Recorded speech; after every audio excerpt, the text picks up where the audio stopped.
आजपासून धनाजीरावांनी घरातली सगळी सूत्र काशीच्या हाती सोपवली आहेत। काय? म्हणजे असं की यापुढे घरातला सगळा कारभार खर्च सगळं काही काशी बघणार। हे बघ, मी तुला भेटल्यावर सगळं सविस्तर सांगतो, तू अजिबात काळजी करू नको। मी लगेच पैशाची व्यवस्था करतो आणि येतो, ठीक आहे? सरिताचा फोन आला होता, तिला ताबडतोब पैसे हवेत सूर्याची औषधं आणायला।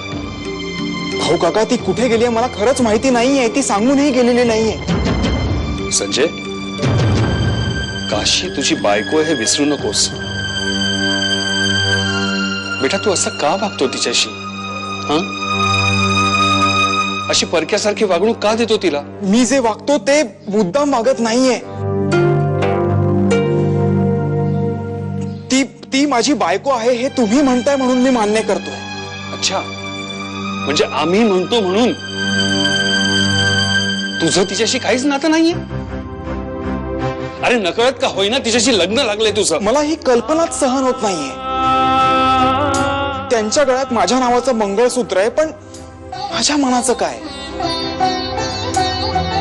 माझं मनच तयार होत नाहीये भाऊ काका। त्यांच्याशी बोलताना वागताना फार विचित्र वाटतं। संजय, काय झालं गोदात्या? काशी, काय झालं काशीला? काशीची चिठ्ठी सापडली। मी हे घर सोडून माझ्या आईच्या घरी जाते कायमची। जर माझ्या नवऱ्यानेच मला समजून घेतलं नाही तर कोणासाठी राहू मी या घरात?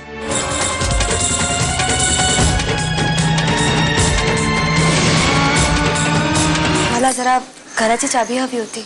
अहो पण काशीताई, चावी आमच्याकडे नाही। मग कोणाकडे आहे चावी? बाबा कदमकडे।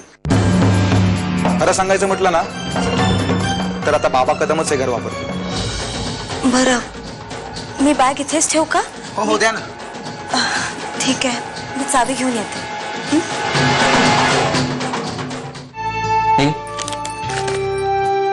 ठीक आहे।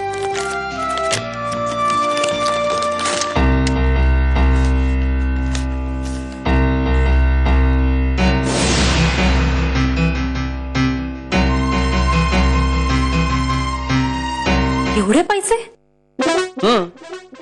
1 लाख आहेत। मागे एकदा त्या ज्वेलर्सच्या मालकाला मी एका केसमध्ये मदत केली होती म्हणून त्यांनी भेट म्हणून दिले। माझा नवरा पोलीस अधिकारी आहे याचा अभिमान वाटायचा मला।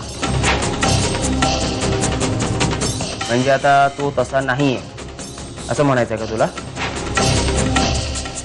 हे पैसे कष्टाचे नाहीयेत हे तरी मान्य कर ना। गीता, कधी कधी ना मला तुझ्या भोळेपणाची खरंच कीव येते। सगळं फार भयंकर आहे।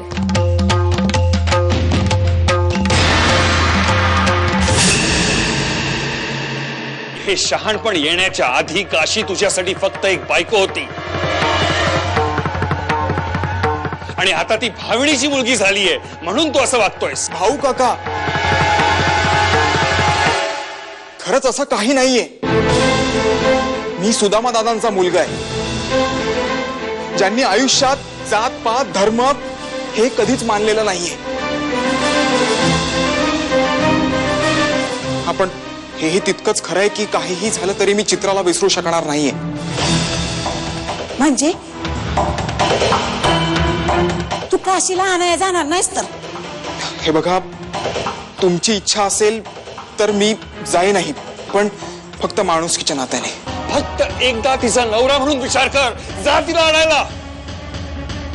हार लई मानी मुलगी आहे ती अशीच नाही येणार। तू गेलास तिला समजावलंस ती येईल परत। एकदा तरी ऐका आमचं। ठीक आहे, मी तिला चित्राबद्दल सांगू शकत नाही, पण तुम्हा दोघांना याची कल्पना आहेच। जातो मी तिकडे, तिला समजवतो आणि घरी आणतो।